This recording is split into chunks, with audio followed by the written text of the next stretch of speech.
एक नदी जो ऊपर से मरी हुई दिखती है लेकिन भीतर आज भी बह रही है, और कहते हैं ये नदी किसी श्राप के डर से सच नहीं बोल पाई थी। आखिर माता सीता ने फल्गु नदी को ऐसा श्राप क्यों दिया?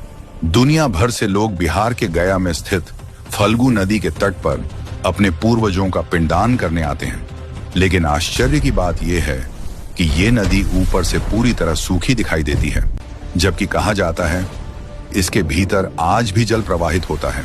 इस रहस्य की जड़ें रामायण काल से जुड़ी हैं। जब राजा दशरथ का देहांत हुआ तब भगवान श्री राम अपने भाई लक्ष्मण और माता सीता के साथ पिता का पिंडदान करने फल्गु नदी के तट पर पहुंचे। पिंडदान की सामग्री लाने के लिए राम जी और लक्ष्मण पास के गांव चले गए और इधर माता सीता नदी किनारे अकेली बैठी रहीं।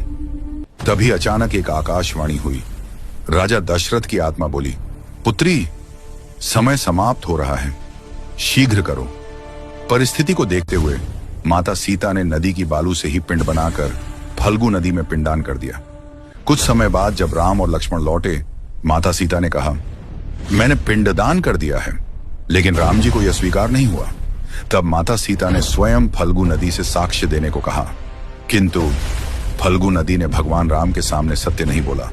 यह देखकर माता सीता अत्यंत क्रोधित हो गईं और उन्होंने फल्गु नदी को श्राप दिया, आज से तुम ऊपर से सदा सूखी रहोगी, भले ही भीतर जल बहता रहे।